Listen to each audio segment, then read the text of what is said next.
ایمان پلورونکي نهمه برخه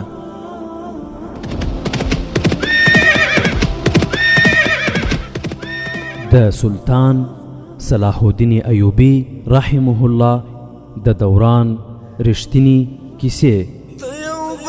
صلاح الدین پر د غزمکارا پیدا کړه، ته یو بل صلاح الدین پر د غزمکارا پیدا کړه. الحمد لله وكفى والصلاة والسلام على رسوله المصطفى اما بعد. دا مهال په اسلامی امت کې همدا یو سړی دی چې د صلیب لپاره تر خطر ده، او کنه اسلامی خلافت خو زموږ په جال کې نخته بوله. املرک پادشاه ویلي چې مسلمانان دومره کمزوري شوي دي چې اوس د هغوی پر خپل ځای کېنولو لپاره یوې دکې ته اړتیا ده، خو د هغه دا عزم یوازې خوشفهمي ثابته شو. زما په دلته پاتې کېدو سره به د ایوبي کمزورتیاوې څرګندې شي او تاسې به له هغو 5 سړیو سره سوډاني لښکر د بغاوت لپاره وهڅوئ. ډیره ضروري دا ده چې سلطان صلاح الدین ایوبي ژوندی پاتې نشي. که ژوندی پاتې کیږي نو زموږ په زندان کې به وي، نو بیا به د عمر تر پایه پورې لمر ونه ګوري او د شپې یو ستوری هم. خو ته لومړی خپلې خیمې ته ولاړه شه او خپلې هغه نجونې په خپل کار وپوهوه. هغوی په ځانګړې توګه وپوهوه چې د هغه سړي نوم علي بن سفیان دی چې په خپلو وریښمینو زلفو، شربتي شونډو او شرابي سترګو یې دومره بېکاره کړي چې هغه نور د سلطان صلاح الدین ایوبي د کار وړ نشي. او که کېدای شي نو د هغه او سلطان صلاح الدین ایوبي ترمنځ داسې به اتفاقي را پیدا کړي چې د یو بل دښمنان شي. تاسې ټولې ښې پوهېږئ چې د دوو سړیو ترمنځ اختلاف څنګه را پیدا کېدای شي. لاړه شه، نجونو ته مکمله لارښوونه وکړه او بیا کریسټوفر ته ځان ورسوه. هغه ته زما خچاري ووایه او بیا ورته ووایه چې ستا غشي چې سلطان صلاح الدین ایوبي خطا کاوه اوس د هغې ګناه کفاره ادا کړه، او کوم کار چې تا ته سپارل شوی دی په 100 کې 100 یې سرته ورسوه. رابن د موبي زلفې ښکل کړې، ویې ویل ته به پر صلیب خپل پات هم قربان کړې، خو د یسوع مسیح خدای په وړاندې ته د مریم په څیر پیغله یې. د اسلام له بیخه ایستل ضروري دي. موږ یروشلم نیولی، مصر به هم زموږ وي. ورونو، د تاریخ په پاڼو کې همدا صلیبیان توردغه او پتلورونکې ډله ده، خو افسوس چې ځینې بې وجدانه او له اسلام له تاریخه ناخبره مسلمانان هم بیا خپل ناموسونه د دوی په خدمت کې دروي او بیا فخر هم پرې کوي. له دې وروسته موبي د رابن له بسترې ووتله، د خیمې پردې ته ورغله، پورته یې کړه، سر یې وکیښ، بهر یې شاوخوا وکتل، په تیارې کې یې هېڅ ونه لیدل. هغه بهر ووتله او د خیمې له ګوټ نه یې وکتل چې څوکیدار چېرته دی. هغې لرې د چا د ګنګوسې غږ واورېده. همدا څوکیدار کېدلی شو. موبي روانه شوه، د ونو بوټو په منځ کې روانه وه او په قدم قدم کې یې شاوخوا کتل. د خاورینې غونډۍ خوا ته ورسېده، د خپلې خیمې په لور یې مخه کړه. نیمایي لاره یې وهلې وه چې د 2 سړو کرار کرار خبرې یې تر غوږ شوه. دا غږونه د هغې له خیمې سره نږدې معلومېدل. هغې دا خطره احساس کړه چې څوکیدار ته معلومه شوې چې یوه نجلۍ غائبه ده او هغه کوم څوکیدار او یا خپل قومندان ته خبر ورکړی. هغې فکر وکړ چې خیمې ته د تللو پر ځای هغو 5 تنو ملګرو ته ورشي چې د مراکشي سوداګرو په جامه کې تقریبا 1.5 میل لرې خیمې وهلې وې. خو له هغې سره دا فکر هم پیدا شو چې د هغې په ورکېدلو سره به پر نورو 6 نجونو هم مشکلات زیات شي. خیر، که په هغوی باندې مشکلات هم راشي، هغوی خو پوره چالاکې وي، خو بیا هم پرې د بندیز سختېدلو امکان و او بله چاره هم نه وه. موبي لږه نوره هم وړاندې ورغله چې د هغو 2 تنو خبرې په اسانۍ سره واورېدی شي. د هغوی په ژبه پوهېده، دا خو هغې دوکه کړې وه چې ګوندې د سیسلي له ژبې پرته په بله ژبه دا نه پوهېږي. هغه سړي غلي شول. موبي ورو ورو مخکې ولاړه، کیڼ لوري ته د قدمونو خرپا واورېده. ژر یې ور وکتل. هغې د ونو په منځ کې یو تور سیوری د انسان په څېر ولید. هغې لاره بدله کړه او بیرته د غونډۍ لور ته را روانه شوه. موبي له خطرې سره مخامخ کېدل نه غوښتل. تر غونډۍ وختله. غونډۍ دومره لوړه نه وه، ډېره ژر سر ته وختله. ډېره هوښیاره وه، خو هر انسان په هر لمحه کې زیات احتیاط کولی نه شي. هغه د غونډۍ پر سر باندې ودرېده. د هغې مخې ته له ستورو ډک اسمان و. د شپې لخوا د بیدیا او د سمندر فضا د عیني غوندې شفافه وه. د ونو په منځ کې روان سړي د غونډۍ پر سر د یوې ګردې ونې په څېر یو سیوری ولید. موبي یو اړخ د سړي لور ته کړ او هغې ویښتان کمڅۍ کړي نه وو چې هغې په لاس سره شاته کړل. د هغې پوزې راوتلې سینې او اوږدو جامو په تیاره کې هم د هغې راز پټ پرې نه ښود.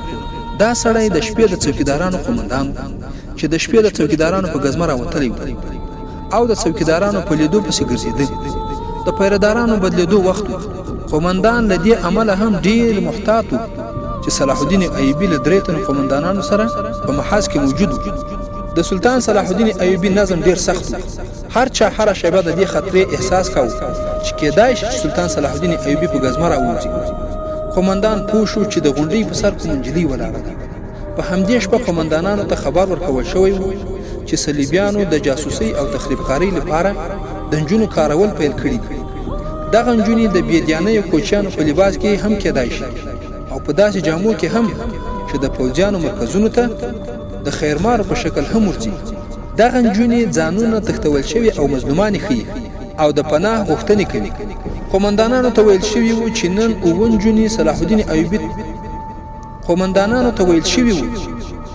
7 نجونې صلاح الدین ایوبي ته د پناه غوښتلو لپاره راغلي چې په څرګنده پرې مهربانه شوی خو اشتباهي ګڼل شوي پناه ورکړل شوې ده.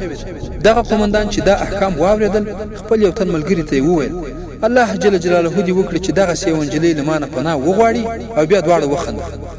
اوس چې د نیمې شپې پر مهال د محاذ ټول صفاحیان ویده وو هغه د غونډۍ په سر د یوې نجلۍ سیوری ولید. لومړی خو وویرېدی چې کومه بلا یا پیری دی. هغه چې نوی پیردار د نجونو د خیمې لپاره دراوه ورته ویلي و چې په خیمه کې 7 نجونې دي. هغه چې پرده پورته کړه د ډیوې په رڼا یې 7 بسترې لیدلې وې. هر یوې نجلۍ خپل مخونه تر پښو ټول په کمپلو کې پټ کړي وو ځکه چې یخني ډېره وه. هغه دننه وره نغی او نه یې وکتل چې 7مه بستره خالي ده او که کمپله پرې داسې غوړول شوې ده لکه تر لاندې یې چې نجلۍ ویده وي. هغه ته څرګنده نه وه چې 7مه نجلۍ ورته مخامخ په غونډۍ ولاړه ده. هغه تر ډیره فکر کاوه چې غاګ ورته وکړي او که پخپله ورشي او یا که هغه بلا یا پیری وي چې د غایب کېدو انتظار یې وکړي.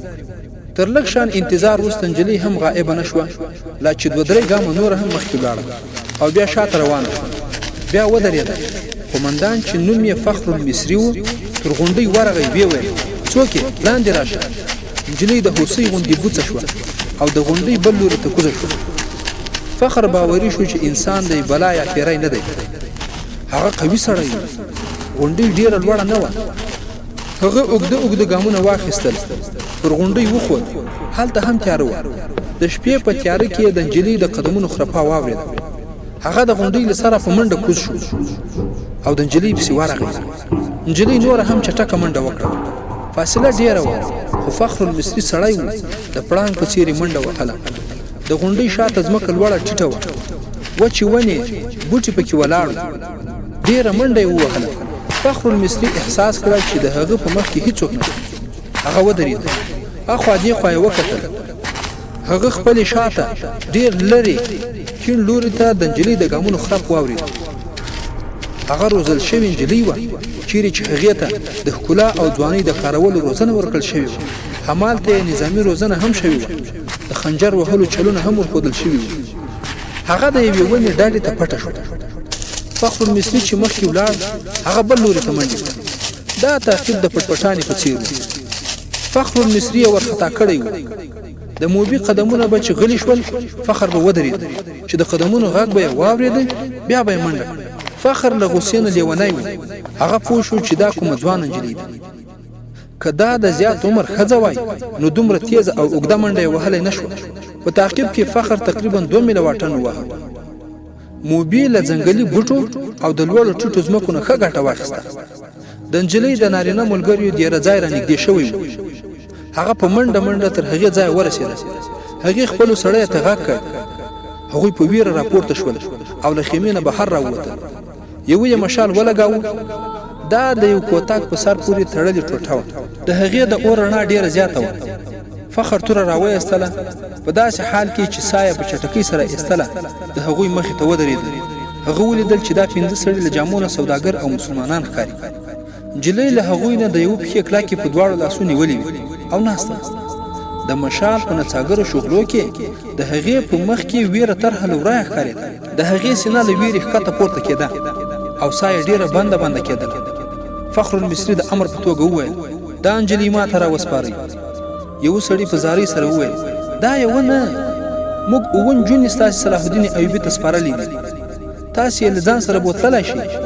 موبي د سړي پښې نورې هم کلکې ونیولې او په غريو نیولې غږ یې وویل نه، زه له ده سره نه ځم. دا وګړي تر عیسویانو زیات وحشیان دي. د دوی پادشاه انسان نه بلکې وحشي څاروی دی، څیرونکی حیوان دی. هغه زما پختۍ هم راماتې کړي دي، زه له هغه نه راتښتېدلی یم. فخر حیران غوندې شو، ویې پوښتل کوم صلاح الدین ایوبي؟ موبي ځواب ورکړ هغه چې تاسې ورته سلطان صلاح الدین ایوبي وایي. په دغه حالت کې هغې اوس مصري عربي ویله. فخر ځواب ورکړ دا نجلۍ درواغ وایي. ویې پوښتل دا څوک ده او ستاسې څه کېږي؟ یو سړي فخر ته وویل دوسته دننه راشه، بهر یخني ده، توره په تیږې کې کړه، موږ سوداګر یو، راشه، زموږ نه به تا ته څه خطره نه وي، راځه. د دې نجلۍ کیسه واوره. هغه سوړ اسویلی وکړ، ویې ویل موږ ستاسې سلطان یو مؤمن شخصیت بالو، خو چې یوه نازنینه نجلۍ یې ولیده له ایمانه یې لاسونه پرېمینځل. هغه به په پاتې 6 نجونو هم همدا حال کړی وي. موبي وویل زما په څیر حال د هغو نجونو نورو قومندانانو کړی دی. ماښام یې هغه بیچارهګانې خپلو خیمو ته بوتلې، بې سده یې کړې او په خیمه کې یې واچولې. هغوی په خیمه کې اوس هم بېهوشه پرتې دي. فخر المصري توره په تیږې کې دننه کړه، له هغوی سره خیمې ته ننوت. چې دننه په خیمه کې کېناست، یوه سړي اور بل کړ او د قهوې لپاره یې اوبه پرې کېښودې او په اوبو کې یې خدای خبر چې څه واچول. دویم سړي له فخر المصري نه وپوښتل چې رتبه یې څه ده؟ فخر المصري وویل چې قومندان او مسؤل سړی دی. هغوی ورسره ډېرې خبرې وکړې او له خبرو نه یې اټکل وکړ چې عام صفاهي نه دی، یو مسؤل شخص دی، ځیرک او زړور هم دی. له هغو 5 کسانو نه یوه یې چې کریسټوفر نومېده فخر المصري ته هماغه کیسه واوروله چې صلاح الدین ایوبي ته یې کړې وه.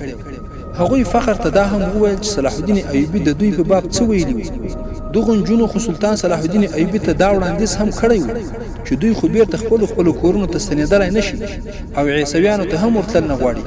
د دې لپاره مسلمانېدو ته تیارې دي، په دې شرط چې لوړ رتبه عسکري صاحب منصبان ورسره ودونه وکړي. موږ اورېدلي وو چې سلطان صلاح الدین ایوبي د ایمان له مخې لکه د تیږې په څېر کلک دی. موږ د سفر په حال کې یو، دوی به چیرې له ځانو سره ګرځوو. دوی مې سلطان صلاح الدین ایوبي ته وسپارلې، خو سلطان صلاح الدین ایوبي چې له دې نجلۍ سره کومه رویه کړې ده پخپله یې ترې واړوه. فخر المصري چې د نجلۍ په لور وکتل، نو نجلۍ وویل موږ ډېرې خوښې وو چې خدای موږ د یوې فرښتې په امان کې راوستو. تر لمر پرېوتو وروسته د سلطان صلاح الدین ایوبي یو ساتونکی راغی او ما ته یې وویل چې سلطان صلاح الدین ایوبي غوښتي زه د نورو 6 نجونو په نسبت ډېره ښکلې یم. ما دا هیله نه لرله چې ستاسې سلطان صلاح الدین ایوبي مې په بد نیت ور وغواړي. زه ورغلم، سلطان صلاح الدین ایوبي د شرابو سراخۍ خلاصه کړه، یوه پیاله یې خپلې مخې ته کېښوده او یوه یې ما ته راکړه. زه عیسوي یم، شراب مې تر 100 کرتو زیات څښلي. په سمندري بیړۍ کې عیسوي قومندانانو زما له بدن نه د لوبو اله جوړه کړې وه. سلطان صلاح الدین ایوبي هم له ما سره لوبېدل غوښتل. شراب څښل زما لپاره کوم نوی شی نه و، خو ما صلاح الدین ایوبي ملایکه ګاڼه. ما د هغه بدن له خپل بدن نه لرې ساتل غوښتل، خو هغه تر هغو عیسویانو هم بدتر وښود چې زه یې په سمندري بیړۍ کې له ځان سره راوستلی وم. او چې کله د هغوی بیړۍ په ډوبېدو شوه، نو هغوی په کوچنۍ کښتۍ کې د سمندر د ساحل په لور روان شو. له هغوی نه هیچا زموږ ملګرتیا ونه کړه. زموږ بدنونه زبېښل شوي او هډوکي مو مات شوي وو. الله تعالی موږ بچ وساتلو او د دغه سړي په پناه کې راوستو چې د ملایکې په شکل کې څیرونکی حیوان دی. ما ته هم ستاسې سلطان صلاح الدین ایوبي ویلي وو چې نورې 6 نجونې د هغه د قومندانانو په خیمو کې دي. ما د سلطان صلاح الدین ایوبي پښې ونیوې، ورته ومې ویل چې زما سره واده وکړه. هغه وویل چې که زه ستا خوښ یم نو له واده پرته دې په خپل حرامسرای کې ساته. له ما سره یې وحشیانه رویه وکړه د شرابو په نشه کې ډوب و. زه یې له ځانه سره څملولم. څنګه چې د هغه سترګې ورغلې زه ترې راوتښتېدم. که پر ما دې باور نه راځي د هغه له ساتونکي پوښتنه وکړه. په دې دوران کې یو سړي پر فخر المصري قهوه وڅښله. لږه شېبه وروسته یې مزاج په بدلېدو سو. هغه له کرکې ډکه خندا وکړه او ویې ویل موږ ته امر کوي چې له ښځو او شرابو لرې اوسئ او په خپله شراب څکي او شپې له بېګانه نجونو سره تېروي. فخر احساس نه کړای شوه چې د نجلۍ کیسه بې بنسټه ده او نه هغه دا احساس کړای شوه چې ولې یې مزاج په بدلېدو شو. پر هغه افیون څښل شوي وو. پر هغه داسې نشه ختلې وه چې نشه یې نه ګڼله. هغه اوس په خپلو خیالونو کې پادشاه شوی و. د نجلۍ په مخ کې د مشال روښنایي ګډېدله. د هغې خورې ورې سرخۍ تمایل تور ویښتان ځلېدل چې فخر ته تر پخوا زیاته ښکلې ښکارېدل. فخر په بېصبرۍ سره وویل چې که ته غواړې زه درته پناه درکوم. نجلۍ له ویرې وروسته شوه. ویې ویل نه، ته به هم زما سره د خپل صلاح الدین ایوبي په څېر رویه وکړې. ته به ما خپلې خیمې ته بوځې او زه به یو ځل بیا ستاسې د صلاح الدین ایوبي په واک کې ورشم. یوه سوداګر وویل موږ خو اوس د نورو شپږو نجونو د خلاصون په فکر کې یو. موږ د هغوی پد ساتل غوښتل خو تیر وتلو. د فخر المصري سترګې په نجلۍ خښې وې. هغه دومره نازنینه نجلۍ هېڅکله لیدلې نه وه. په خیمه کې چوپتیا خپره شوه چې کریسټوفر ماته کړه. هغه وویل ته له عربو راغلی او که مصری یې؟ فخر وویل زه مصری یم. ما 2 جنګونه کړي دي چې د هغو له امله ماته دا دنده راسپارل شوې ده. کریسټوفر وویل سوډاني فوج چې ناجی قومندان دی چیرې دی؟ فخر جواب ورکړ د هغې فوج یو سپاهي هم زموږ سره رانغی. کریسټوفر وویل پوهېږې داسې ولې وشول؟ سوډانیانو د سلطان صلاح الدین ایوبي امارت او سالاري ونه منله. هغه فوج خپل ځان خپلواک ګڼي. ناجی سلطان صلاح الدین ایوبي ته ویلي وو چې له مصر نه ولاړ شي ځکه چې هغه د دې هیواد نه دی. له دې امله سلطان صلاح الدین ایوبي د مصریانو فوج جوړ کړ او د جنګولو لپاره یې دلته راوست. هغه تاسو ته د شرافت او نیکۍ دوکه درکړه او په خپله مزې چلچې کوي. آیا تاسو ته د غنیمت مالونه درکړل شوي دي؟ که تاسو ته درکړل شوي هم وي نو د سپینو او سرو زرو یو 2 سکې به درکړل شوي وي. د سلطان صلاح الدین ایوبي لاسو ته د صلیبیانو بې اندازه خزانې ورغلې. هغه ټول یې د شپې په تیاره کې پر اوښانو بار قاهرې ته ولېږلې. له کومه ځایه به چې د مشق او بیا به بغداد ته لېږل کېږي. سلطان صلاح الدین ایوبي سوډاني لښکر بې وسلې کوي او غلامان کول یې غواړي. بیا به له عربو نه پوځ راځي او تاسې مصریان به هم غلامان کړي. ورونو دا چې فخر المصري به د دوی اوتې بوتې تر کومه ځایه رسوي او څه به کېږي؟ د 9مې برخې پای.